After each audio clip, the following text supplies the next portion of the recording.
Never just roll over what you've been doing. Make sure you read that requirement because sometimes the government changes its mind. Welcome to the Optimize podcast, brought to you by VisibleThread.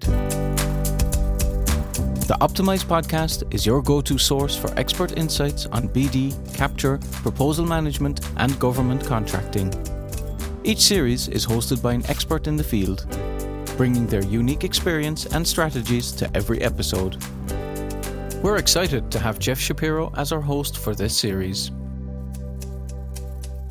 Jeff is a partner at Cohn Resnick with over 20 years of experience in financial management, federal contract auditing, and compliance.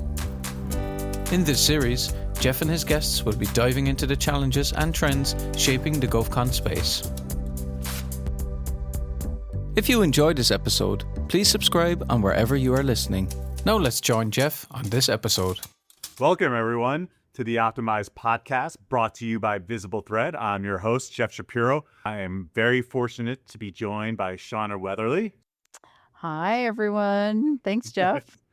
Oh, so great to have you, Shauna. Let me give you a little brief bio on Shauna so you all know who we're talking to today. I've been following Shauna for a while on LinkedIn. She's given great advice for contractors, current employees, given this current situation, all around, and it has a lot of great experience. Everyone, when I talk to clients, I'm all about, it's really important to stay in touch with your contracting officer. Well, guess what? I got you a contracting officer. So here she is. So let me give a little more details. Shauna is an experienced federal acquisition subject matter expert with over 35 years of experience awarding and managing federal contracts valued in excess of $750 billion with a B. After retiring from federal civilian service in December of 2022, Shauna is now the president and founder of Federal Subcontract Solutions, otherwise known as FedSubK, specializing in helping small businesses better understand and navigate federal acquisition policies and processes as primes or subcontractors. So who better to talk to than Shauna when, the age of Doge is on us, and if you're a small business, this is a tough time, Shauna. We talked about this in a prep session recently, and before I get into that topic, excuse me, let me first, I got to ask you the fun questions first. Excuse me. So all of us who end up in government contracting is usually not a straight and narrow path. It's usually something unusual. So I want to hear your path and how you got into government contracting. Well, it was definitely not straight and narrow. I started out in the federal space as a military spouse, actually, in 1987. I was stationed over in Germany with my husband, and he was in the Army. And the best gig in town was a federal job, obviously, over there. And I never thought I'd do it, but I did. And then I moved into a stationing position over there. And then we got orders back to the United States, and I got a job as a secretary with the U.S. Army Corps of Engineers. Wow. It was really neat. I was in Chicago, started at Chicago District, and had a chance to do a procurement technician position there after my secretary position. Moved into that doing AE contracting work primarily, sitting in on those negotiations and doing bonds for construction projects and things like that. And just applied for a DA internship that took me back to where my family was in California, and started my acquisition career there about 8 years into my career, total. So in 1995, I got that internship and then just moved up in the acquisition field from there. Fabulous. And so you spent quite a bit of time then still in Army, you said, and then later you had quite a bit of time in GSA. Yeah. I did a 2-year stint at FAA in between the Corps of Engineers and GSA. Yeah. So, but yeah, I was in GSA for the last 10 years of my career. Fabulous. So it'd be great to hear a little bit of that perspective as well. Latest news that, some contracting function is going to possibly fold it into GSA. So definitely talk a bit about that. But like I said earlier, let's definitely talk about the impacts of DOGE on small businesses. Great. Huge impact, lots of fear. Tell us what you're seeing and how you're advising your clients. Yeah, so I think what we're seeing is there's a lot of unknowns around how the small business socioeconomic programs are going to kind of play out here in the age of, non-DEI, and how far is that going to be taken in terms of, interpretation of that into those programs. I've been reminding everybody those are statutorily set programs. So they do have statutory requirements in terms of goaling and participation and things like that. So I don't believe there's a lot of concern to worry about those programs going away. I'm thinking they could look slightly different. Maybe the outreach regarding those programs might be different, but that doesn't mean they're going to be gone. And, as a former contracting officer myself, I always wanted to know 8As were out there. I always wanted to know women-owned small businesses were out there. So I don't see that changing in the landscape in terms of the contracting officers, wanting to know who's available and out there. Businesses are concerned about leading with their certifications. I always tell them to never lead with your certifications. So I don't think that changes much right now either. But I do think small businesses have to, like we talked about and you kind of led into a little bit, diversify. If you're thinking you're only going to go after prime, maybe prime and sub, or if supplier routes, or maybe just sub. Subcontracting is a lucrative business in the federal space. It's not just prime. So there's a lot of avenues and entry points. And I think just, the biggest advice I'm telling my clients is don't put all your eggs into one basket right now, especially in the federal space. You need to be looking and turning over the rocks, as William Randolph, a person I love out on LinkedIn, says all the time, is, turn over the rocks and find the other options that maybe you just haven't been aware of because you've been looking in one place. Yeah, absolutely. So going to industry days, meeting with Yes. people. And so it's like usually industry days, your purpose is, well, what is this agency trying to buy this year? Why don't you look to your left and to your right? They may, and sometimes they're not even large businesses. Sometimes they're fellow small businesses. You're like, Absolutely. yeah. So like talk about, how to find that complementary service and how to figure out teaming. Like what's the secrets to teaming and finding a good teaming partner? Well, I think the secret is just not being afraid of your competition, right? I mean, I think you need to embrace your competition sometimes, and you need to be looking at different groups of people. Who do you follow on LinkedIn and how do you feel about them? Are they resonating with you as a business owner? And if they are, reach out to them and start talking to them and talk about the opportunities that you can both bring together and maybe collaborate on. I think collaborative teaming arrangements is going to be something smalls are going to have to embrace in the new what we're seeing coming down the pike here in the federal space. So I just encourage people to just don't think you have to fly solo. It's really important to kind of get out there and meet people and use these events as networking events with other small businesses, not just with the agencies at this point.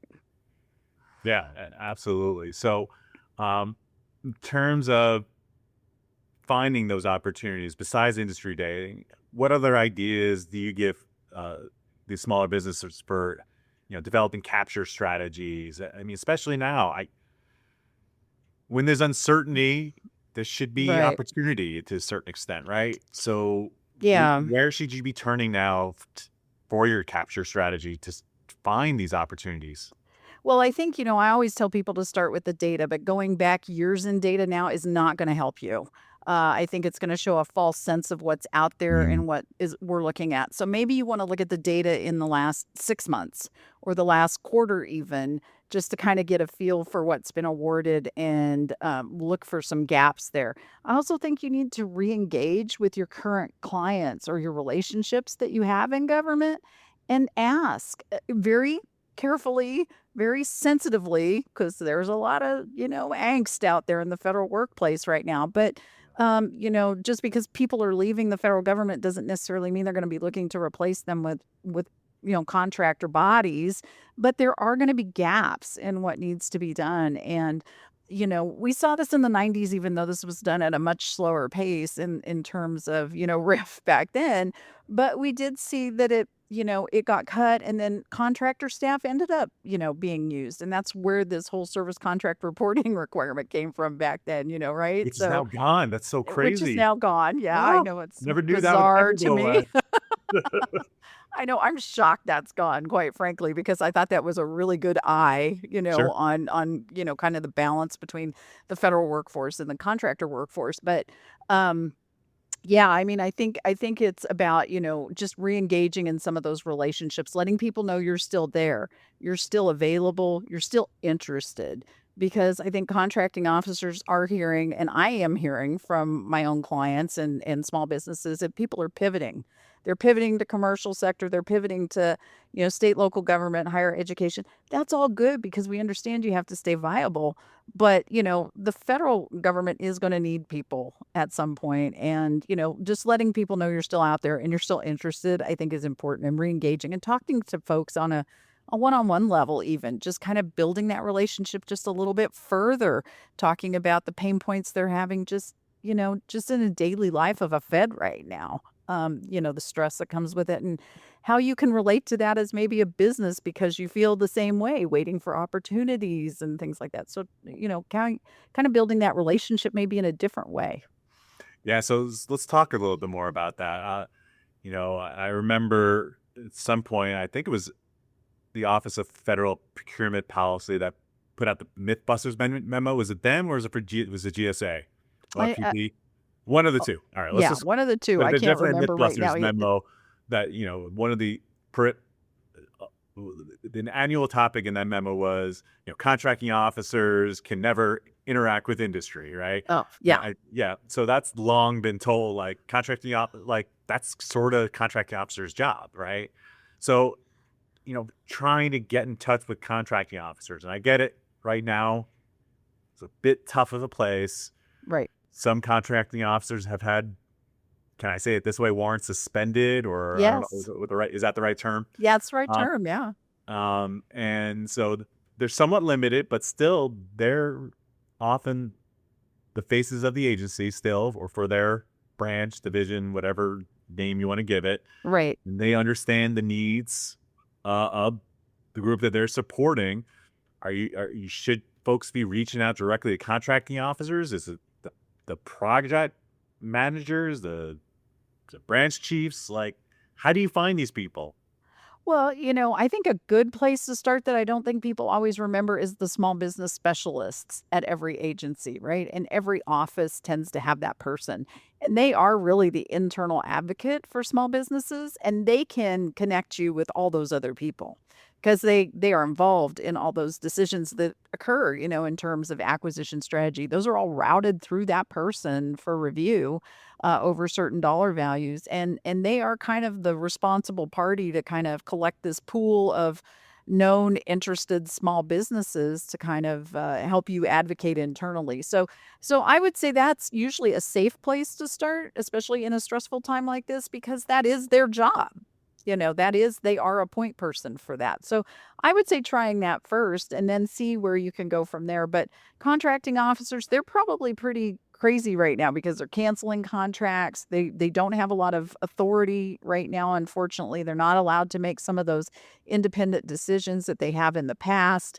And temporarily, we don't know how long, but I think the small business specialist is a good first step to try and kind of gauge kind of the temperature right now at an agency or an office.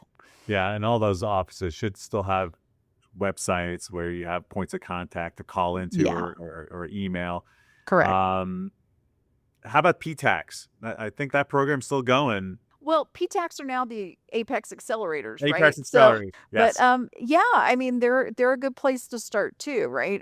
And they've got a lot of great resources and great folks that can help point you in directions too. And they're connected with those local agencies that they serve. So that's a great suggestion as well.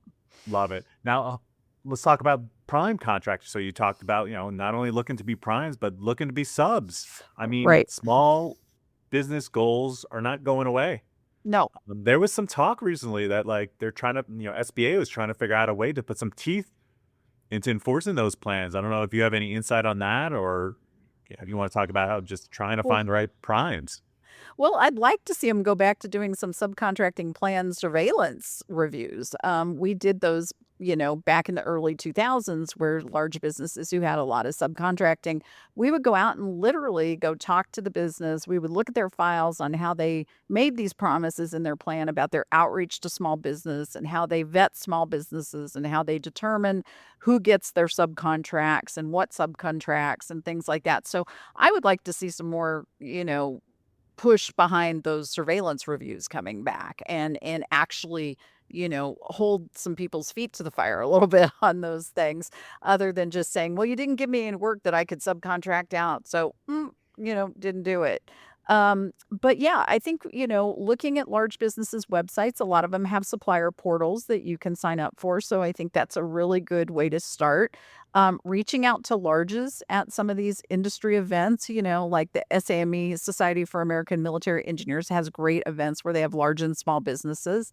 They, all the industry days, larges go to small business industry days too. They don't, they're looking for people as well. So I think another way people don't realize is maybe taking an opportunity to a large business and saying, hey, I found this opportunity. I can do this really great niche part in here, but I need somebody like you to be a prime.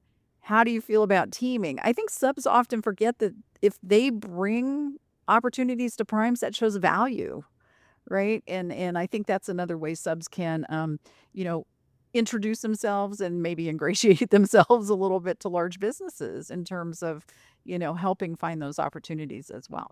Love it. How about trying to chase after simplified acquisition threshold contracts? You think that's going to continue to flourish? I think they increased the threshold there. Yeah, I mean, we're going to see that threshold hopefully go up to $350,000 from the 250, which I think is great. I love that. I don't see any reason why it shouldn't even go higher, frankly. And those are all set aside for small businesses automatically, unless the government can, justify otherwise. So yeah, I mean, that is the perfect niche place to start for small businesses, is those smaller opportunities as you find them opening up. So yeah, I think simplified acquisitions are the way to kind of test your mettle in the federal market and really kind of learn before you get that, maybe $1 million contract. That's the goal in the end, right? So Yeah, a qual is a qual is a qual. I experience don't. is experience is experience, right? Exactly. So like no one's gonna give you less points because you gained experience doing it on a SAT versus a subcontract versus No. something else, right? No, Well, what's the absolutely point? not. I mean, in the evaluations, we're looking at same and similar in terms of the type of work, maybe the size of work and usually the agency or agencies that you've done the work for. So I mean, if you can hit a couple of those, even if you haven't done the work, but let's say you've done multiples of those concurrently, maybe even, that's great. I mean, that shows the breadth to do a larger contract. So that's not a bad thing. Oh, love it, love it. So long more about this diversification that we talked about earlier. Um, how, again, getting into state, local, commercial, what's that going to do for you? I mean, we kind of just answered that with the SAT, but what can that do for you? What kind of doors can that open for you in the future? Yeah, well, I mean, the procurement market is, robust at state and local levels. There's even things like school districts and other things that you can think of. I have a client that does federal work all the way down to the LA County School District. So, that's something they diversify through. And I think that's something that people need to understand, that it's still got its own process. You may have to register in a separate supplier portal or get a different certification at a state level. But I will tell you, a lot of those states leverage SAM.gov and your registration there. When I Yeah. was in the SAM.gov office, I don't think we realized this until we did the migration from DUNS to UEI, that, the states were pointing people to SAM and saying, well, if you register in SAM, then we know you're good because we know they do the IRS check and we know they do the check for exclusions and, payments and bad debts to the government and all those things. So we don't have to do it. If you're there and we can look you up there, we know you're good. So, that's one thing. The state and local governments leverage that system quite a bit to make sure you're good. So keeping your certification up there, or your registration up there, even if you switch to another, portion of the procurement ecosystem, right, in state and local government, is a good thing. That helps you. You may have to get a minority women business enterprise type of certification at a state level, but they're typically not going to be any more rigorous than the federal one that you've gone through. So if you have a certification there through SBA, and then it's again supplier portals, getting your name on vendors lists, all those types of things. It's almost the same process, just kind of little smaller, more compact. I'm not going to say any less regulated because it can be in some states, Sure.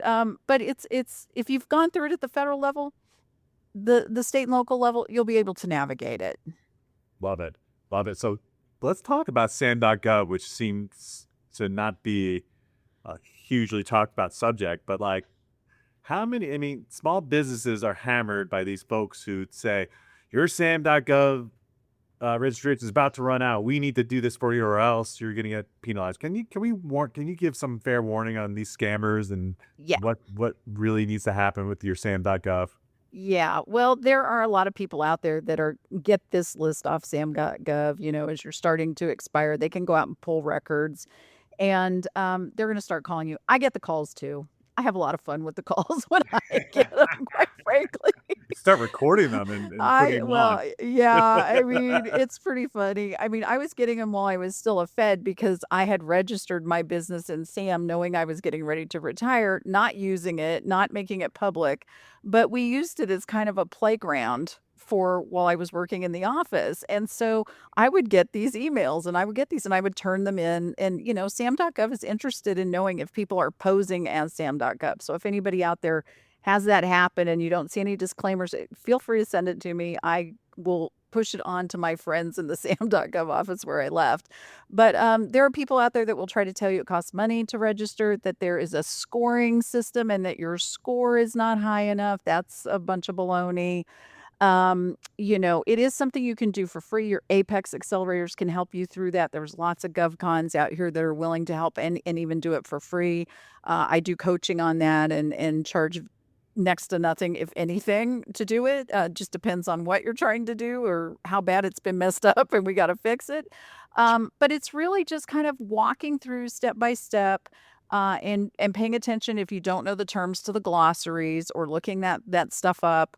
And which is why I have a resource library on my website to try and help people figure that out. And I've tried to point out the best knowledge articles that SAM has in its library or knowledge base so that people can find that information quicker to walk them through. But yeah, that entity validation, it's difficult, but you don't need to pay somebody to do it. If you just look at the paper that says, and there is a very nice handout that says what documentation you need and what it has to say. If you've got that, it's pretty easy. Yeah, I agree. But that being said, there are some certifications in there, Mhm. and they're also, important things. If you're certain types of entities that you put that in SAM, right? So Yeah. Yeah, you do that in SAM initially. The SBA system, once you have the certifications there at my SBA certifications, those will eventually roll over once you receive your certifications into your SAM record. It can take a week or so to get them in there, but they will automatically populate and you will see your record will show your SBA certification. So there's really nothing for you to do there. But you can self-certify to be a veteran-owned business. You can self-certify to be a minority-owned business, woman-owned, same like that. So yes, you do make indications like that about your business. You make indications about your size standards, have you ever held previous contracts before? And if so, were you compliant with certain issues like EEO notifications and things like that? But typically all those representations and certifications in the FAR and DFARs that can be very overwhelming for filling in, you answer most of those through questions, yes or no, and some answers in SAM. So it will auto-populate most of those answers for you. So it's really just a matter of kind of walking through those. And if you're not sure what they mean, hit somebody up like me yeah, and we can help explain it. love it, love it. So we're talking about Doge. We got to talk about NAICS codes a little bit. Again, we're hitting all the really hot topics. Um, Yeah. I mean, I'm joking, but talk about NAICS codes, what that means, and especially now, like for instance, we've seen all the policy memos about consulting companies and how the federal government has to defend the spend on, especially on consulting. Right. That make you want to rethink your 5-4 whatever NAICS code? Yeah, well, I'm in a 541611 X code myself, so There you go. yes, I don't have the word consulting in my name, so I feel happy about that, which can also be another target right now, honestly, with keywords that Doge is also using. So, yeah, I mean, you may want to go in and break down the type of consulting work you do into like, see what other NAICS codes it can stretch into. Is it professional services? Is it engineering? Is it financial management? Is it training? And maybe see if you need to branch into a few other NAICS codes that maybe help augment and explain what you do. I've been trying to tell people is don't think about times right now about what you want to sell to the government. Think about what you can sell to the government. Breaking apart what you do. I mean, if you're an expert in, let's say, a certain type of reporting, let's say strategic management plans or something, break that out into tasks and how does that line up in an AICS code versus, maybe a front to end consulting, solution for something, let's say. So, yeah, I think it's kind of like we're going to have to rethink a little bit how we word some things and how we approach, what we want to offer to the government. So I think what I'm backing myself into, and I didn't realize I was doing it, maybe you can give us a sneak peek behind the curtain around market research and how contracting officers do that. Because that NAICS codes made me think of it. So I thought, hey, I got the right person to ask that question. Well, when we're looking at a requirement, the requiring activity doesn't tell us what NAICS code it goes into. The contracting officer has to make that determination. And a lot of times it's not very clear. Now, there was a rule in 2014, I believe, that came out where we could use multiple NAICS codes. And that's been out there for a while. The problem is that the systems end of it, the FPDS FPDS, and yeah. the SAM and all that has not caught up to it.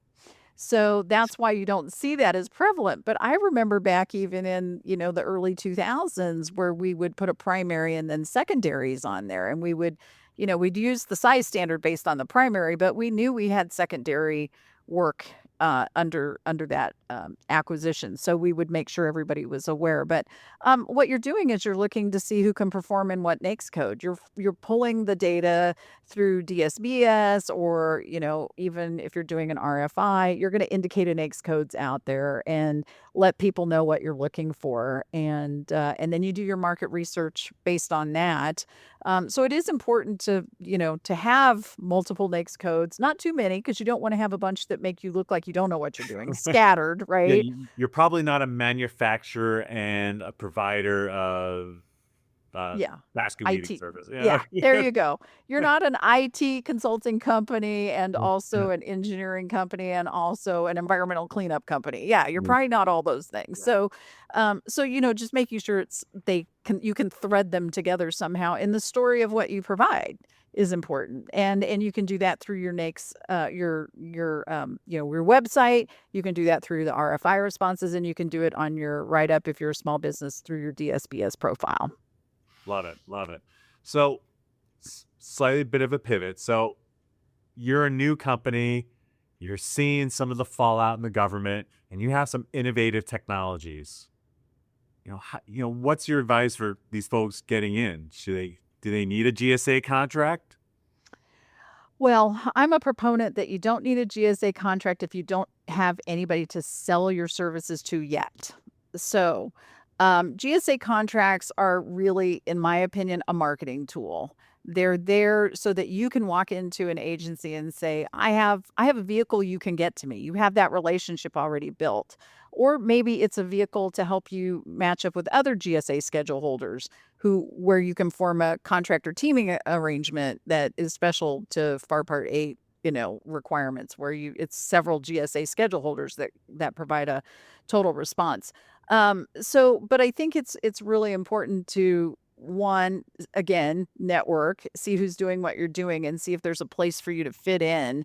And two, building the relationships, talking to the right people, going to those, like you said, those networking things. I mean, if you're a small business and you're in the IT field and you're not going to the IT consortiums and things like that, that's where you need to go. So, don't go to just your general small business conference. If you've got to pick between the two, go to the one that's in the lane that you provide services in, because that's where you're going to meet your best networking partners. But there are things such as unsolicited proposals that people can do. I think I'm not a huge proponent of them because I think agencies kind of look at them and go, I was going to and ask, how many awards have you given on unsolicited proposals? Okay. zero. How about value added? What's the ones where they come back and propose a solution that helps save money? There's Oh, any like the value engineering. value engineering? Thank you. Yeah, yeah. We've done a couple of those at Oh, the okay. core. At the core, yeah, but it's only because we required they put them in, Okay. as part of construction. They have to have those in there for value engineering. But yeah, I mean, there's I've done some other kind of creative ways, but that's after somebody's already got a contract, right? But I mean, VA has a couple of programs where people can bring new innovative items to VA if it's in terms of medical and things like that, and they're out on their website. I think I have those linked at my own website, but I'm happy to show people where those are. But there's some programs like that at some of the agencies. Yeah, I mean, but how about AftWorks, InQtel, Oh yeah, those kinds of, innovation cells, so to speak. I know DHS also has like a fusion cell as well. yeah. Um, Those are all good options as well. And I think even, we have the ACT, what is it? ICTAIC. I always get it wrong, but it's the government it's okay. private sector consortium Yeah, that comes together and meets to try to do innovation. And I'll get it right and I'll give it to you later. But they're awesome as well. yeah, So I agree. So how do you so how do you find these unusual opportunities? Is like whether it's a Sivers maybe is another avenue we haven't discussed yet, or the folks that do the OTA consortiums, right. consortia. Uh, any insight on those Well, I don't alternative? follow. Well, they're great alternatives. I don't follow them as closely just because I feel like they're more of a niche, but there is a lot of talk coming on OTAs, like being more prevalent in the new post Doge, started this administration's work.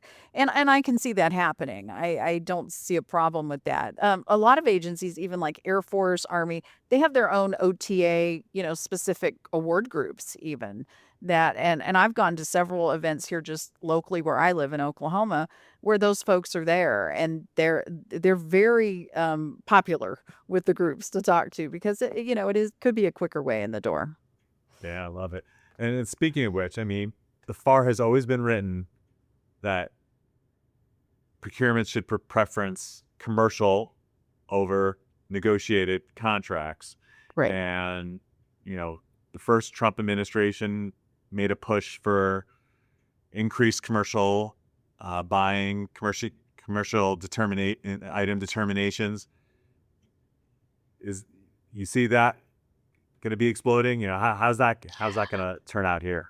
Yeah, I mean, I think if you can classify your item or services commercially, that's great. And I think businesses don't think often enough about establishing just a commercial price list for their company. I've been talking to a lot of people about that when they're talking about, maybe looking at a GSA schedule or something because you have to or have had to, maybe that I think that's changing also, determine who your most, favored customer is. Sometimes that's just whoever your commercial client is. So establishing a commercial price list doesn't mean you have to hold yourself to it. You can always discount from it. You can always augment it. You can always, you know, create, tasks that are, kind of a menu off of it.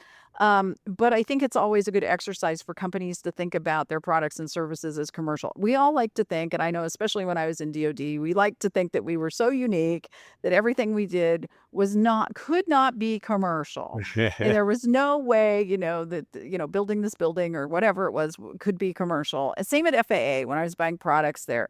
I hate to tell people, but most things are commercial now, if you think about it, if you Yeah, really break drones. it down. Yeah. Yeah, I mean, everyone's got a drone now. Yeah. My husband has one. Little itty bitty thing, but Yeah, still. sure. Yeah. I mean, if you think about what you're doing and try to set up like catalog pricing or commercial pricing that you can use, I think that will help you, in the commercial space, because you can help the government justify how your item's commercial, that if they're looking for help, you can help them, write those determinations. I have seen, contracting officers go to companies and say, I'm struggling to write a commerciality thing. Can you help me? Because we want to get your product or your whatever, and yeah, I mean that's not unheard of. No, yeah, I love that. And that goes back to what we were talking before about the importance of diversification. I mean, now's the time to find some commercial customers, and then if you can show that you've been selling your product or good, including people's time at a Right. commercial rate, you could go back and say, look, I provide IT help desk services to Colgate and Procter and Gamble. I don't know why I'm picking all consumer brands.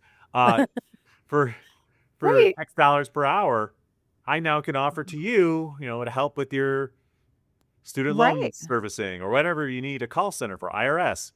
Yeah, I mean, my clients, we set up commercial price lists for hourly rates for their different labor categories, for their other direct costs, for their travel, for, all those things. It doesn't have to be just a product that's like a catalog that you're used to seeing. It can be services that you can catalog as well. And think about even task-based services that you can offer that could offer commercially. Yeah, I love it.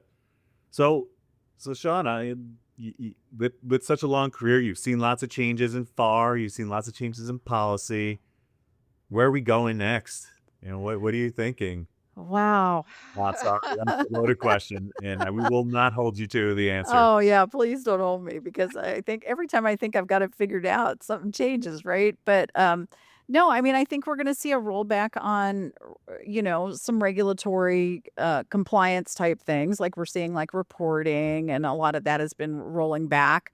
I think we're gonna see some of the policies stripped back to the statutory requirements. And I think that can be good in some ways where we're just going to say this is what the law requires and not maybe add, a bunch of agency sauce to it that every agency thinks they're so unique, right? The FAR has the FAR, and then we have every agency has their, you know, Supplements. supplement to the FAR. So, I'm hoping we'll see some of that stripped back. I think it's going to be an interesting time. I'm seeing all sorts of people talk about how they're writing 100-page FARs or, pulling Yeah, I the saw FAR that too. back. Yeah. Yeah, I'm very curious to see what it looks like because I've actually thought about what would the FAR look like if we just stripped it back.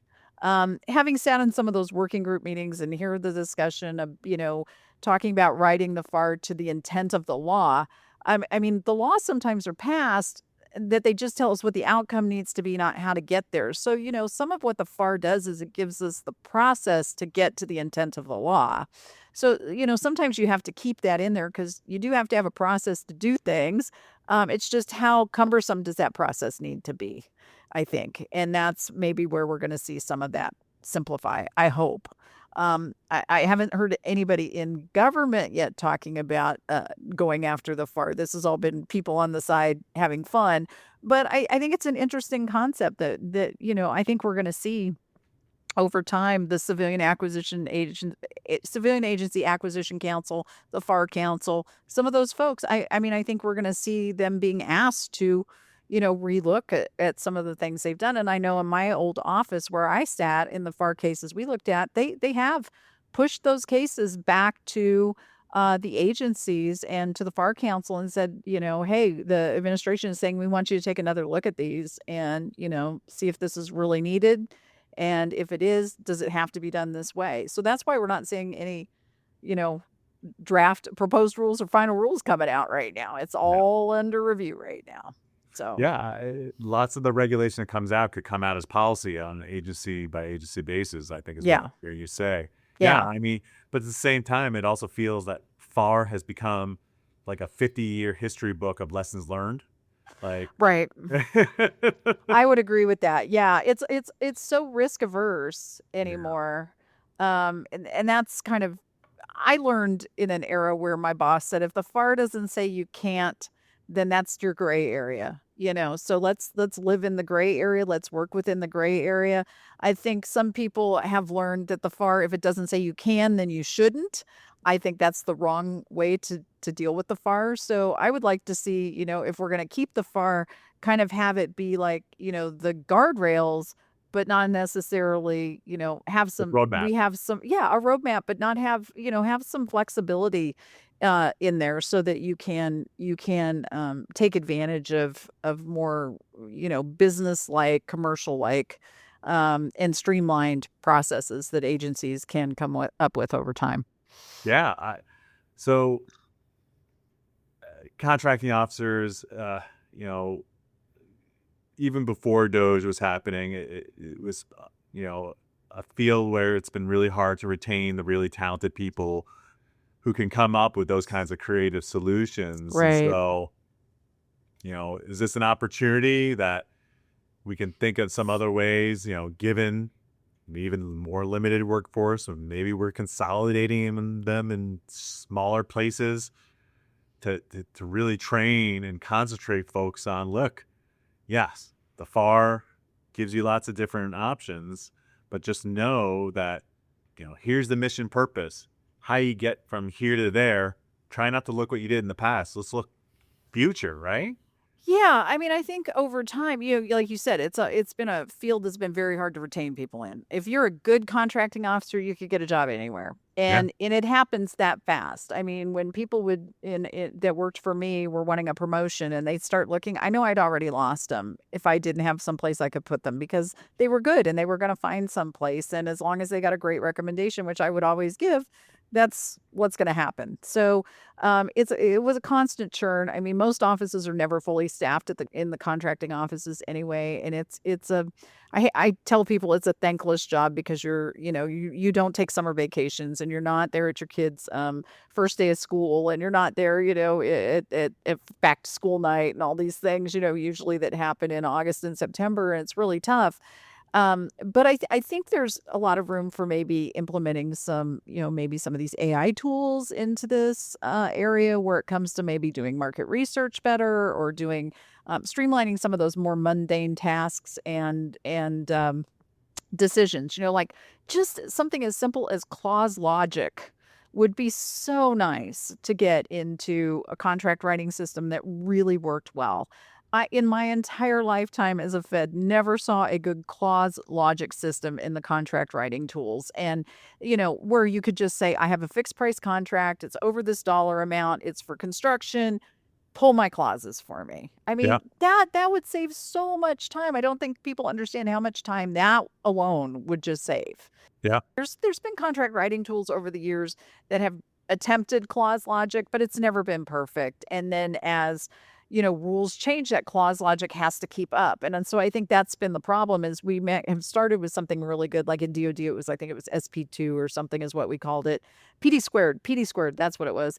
And it had great clause logic to start out with, but the rules change so fast. You got to keep up the clause logic with it, right? So, Ah, and yes. it's not always just the clause is the clause. The clause is here, but it also ties in over here and it ties in over there. And, you got to get all that cross look that you have to do in the FAR when you're reading on a subject incorporated in that as well. So I think there's some room there for some of those tasks to get streamlined for sure.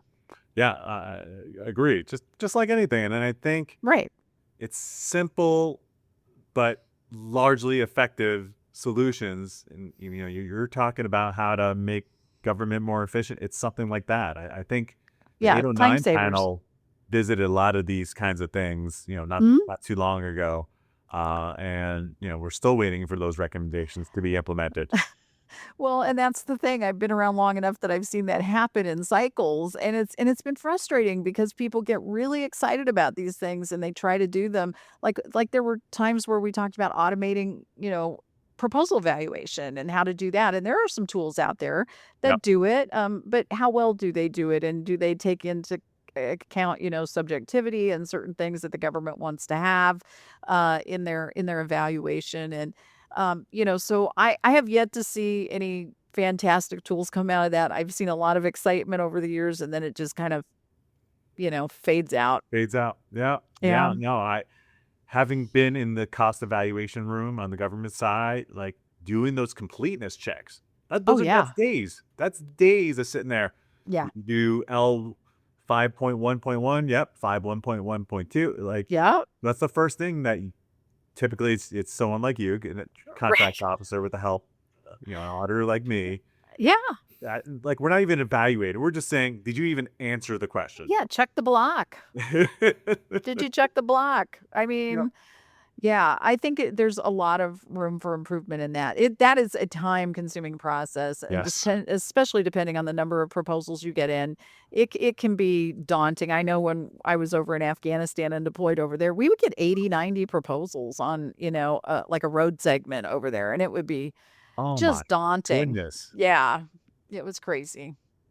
Wow, for one requirement.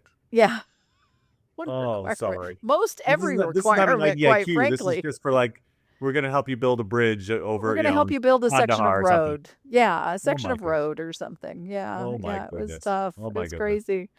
Yeah, But I yeah, mean, there's go room. ahead. Room for improvement. Yeah, yeah. Well, I mean, while we're on that topic, I mean, let's talk a little bit about that proposal evaluation process in competitives. You know,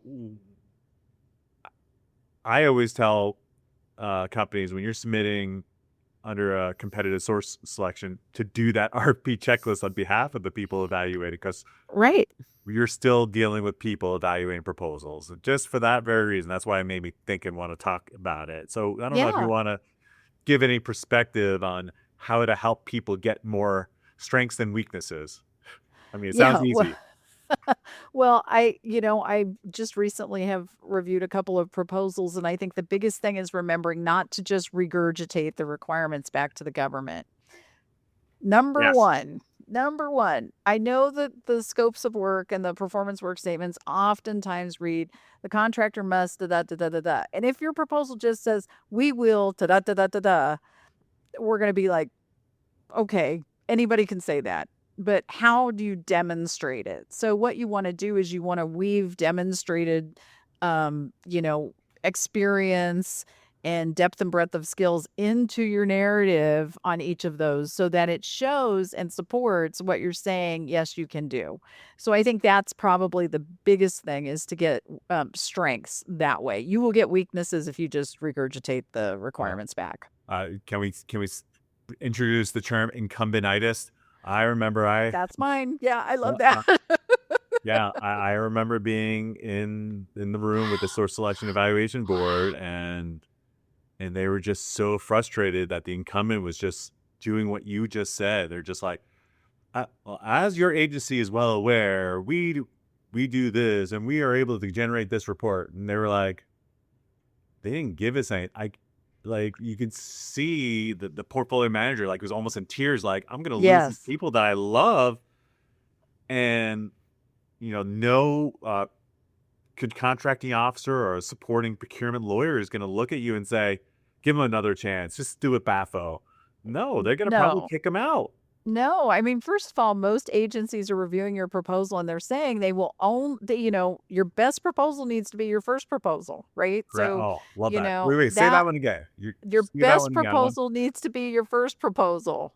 Don't think you're going to get another chance. I'm just telling you, if the government can award without having to go into discussions, they will do it. They will do it because it saves so much time and hassle. Especially now, right? Yes. I can see see, that's one thing just made me think of it. You want to change in procurement, they're gonna start evaluating contracting officers on speed to execute. Yeah, the pults are gonna get insanely fast, I think. Yeah. The procurement acquisition lead times, the time to award will get very, very fast. I think the other thing is I've been that contracting officer on that back end, that has had to brief a company that was the incumbent that lost. Ooh. And they will I've done it at least twice that I can remember. One time I had to tell a company that was a company that had great prices and good high quality work, and we wanted them, that their proposal came across as low quality and a high priced company, and they all sat in the room and were stunned, and it was a really difficult conversation to have, especially because we wanted them, like you said, oh my Oh, yeah. gosh, we're going to Yeah, they lose were this probably great kicking out their company. CPARs saying, look, you've given me very good and exceptional CPARs. But what they did is they regurgitated the contract, and they sat there and kind of took their current prices and kind of, upped them based on, everybody says, "Oh, go for the 4 or 5%. Go for the 4 or 5% escalation." Be realistic, people. I'm just saying, don't always go for that. And I've had another one where at one point, we asked them to find a unexploded ordnance contractor that could, Ooh. do part of the work. Yeah, it was clearing ranges, and we required that they tell us who that was going to be. And in their proposal, they just said, "Well, you know us, we'll find you someone." And they lost. They were the incumbent and they lost because they didn't just give us the name of who we knew. We knew they would probably use, but they didn't tell us. And that's because we have to go based on What is the written on that proposals paper? in front of us. We can't go by what we know. What we know only counts when it comes to past performance, Yeah. not experience, Yeah. not any other factor. Yeah. So, yeah, Yeah. very painful. Yeah, I can't emphasize the importance of understanding Section M, the Oh, evaluation criteria. How are you going to be evaluated? So what do you need to do in order to get those strengths assigned? How are you gonna, they say that technical plus past performance is way more important than price. Like keep that in mind. So like yeah. if you have a premium product, you could charge a premium price, but like you better have lots of pluses on the tech team's evaluations. Right, because if the contracting officer, even if you're the best value, if your price is too high, they have to justify that price to the next lowest, technical firm, right? And that price premium is what they call. We're having, you have to justify the price premium, and it has to be easy to quantify for the contracting officer to see where they're getting the premium cost from in terms of the quality that's added. So it's very important if you do that, point those things out. Here's what we bring to the table that's above and beyond or extra, or what, we know you'd like to have, but you didn't mention in your RFP, but we know you because we know you like this, right? Or stuff like that, right? So, but again, another fallacy I guess I should bring up too is that people Please. shouldn't expect that what the customer has always wanted, if they're an incumbent, is what they want now. That's Ooh, another another one. good one, So, Shauna. yeah, never just roll over what you've been doing. Make sure you read that requirement because sometimes the government changes its mind. I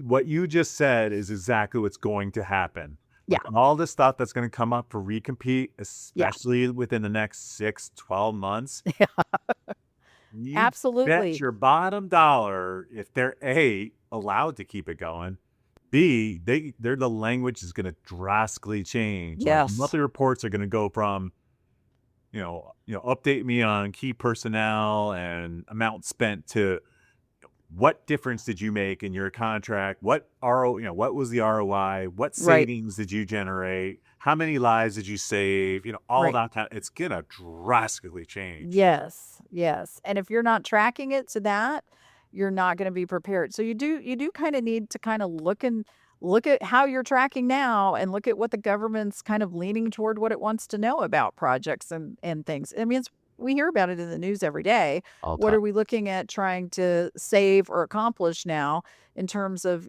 cost savings, cost cutting? It's going to be that type of reporting, like you said, for sure. Love it. Well, Shauna, we've covered a lot of great topics today. We started off, we kind of brought it full circle there with, what's Doge going to be doing to small businesses, and it it's going to be a challenging time, but it's going to open up a lot of opportunities. It's going to open a lot of opportunities for folks to figure out, what else are you good at, and what else, how can you redefine yourself to be able to provide that great value added perspective. Yes. We're now moving out of the, hey, I'm an 8A company, you want to do business with me too. Hey, I'm a data encryption company that knows how to, keep all the bad guys away from you. That is what's going to be appealing. So Right. understanding, what your value proposition is, understanding the value of diversification. Yes. If you can sell your products to commercial sector, you're going to be able to more easily sell your services back to the government as a commercial product, which is what's supposed to be preferenced. Yes. We talked about, if you're new to government, you don't have to have a GSA scheduled contract. Sure, it's like Shauna, you said, it was a marketing device. I agree with that. There's plenty of other ways to get in. Yeah. If and when the time is right, go get on the schedule. So I think we talked a lot of great things. Shauna, what else do you want folks listening to today's episode taking away from our discussion today? Well, I think, things are really challenging and kind of crazy right now, but I think if you just kind of take a breath, right? Um, don't get too reactionary. Sit back and think about who what and what you do, and start building a strategy that branches out from what you're already trying. I think you're going to be okay. I think it's just, looking at, again, different places maybe that you haven't focused at before, different ways that you look at what you provide, and how to get there with that, in terms of whether it's a prime, a sub, a group of small businesses, or maybe outside in the state and local government, higher education arenas, or, anywhere in between. I think you're going to be fine. It's just, take a breath. Yeah, don't give up. Breathe. Don't give up. You started this Don't. business for a reason, and you Yeah. had a vision 5 years ago. Maybe 5 years ago, it may not be the greatest starting point, but anyways, you had a vision how many years ago when you started your business? Right. Follow up on that and think, okay, there's some other way we can do this. Yep. It's called reinventing. We all have to do it. And we see these changes every, so often. It swings back and forth in terms of what we see and what we get. And it's just one of those faster swings than we were anticipating. Exactly. And we'll be okay. Yeah, the government is not going away. It's No. not going out of business. It's just going to change. It's going to be different. It's going to reshape. Some agencies will be combined with others. Who knows what? I mean, Homeland Security didn't exist 24 years ago, so that kind of stuff. So Right. it's just going to be different.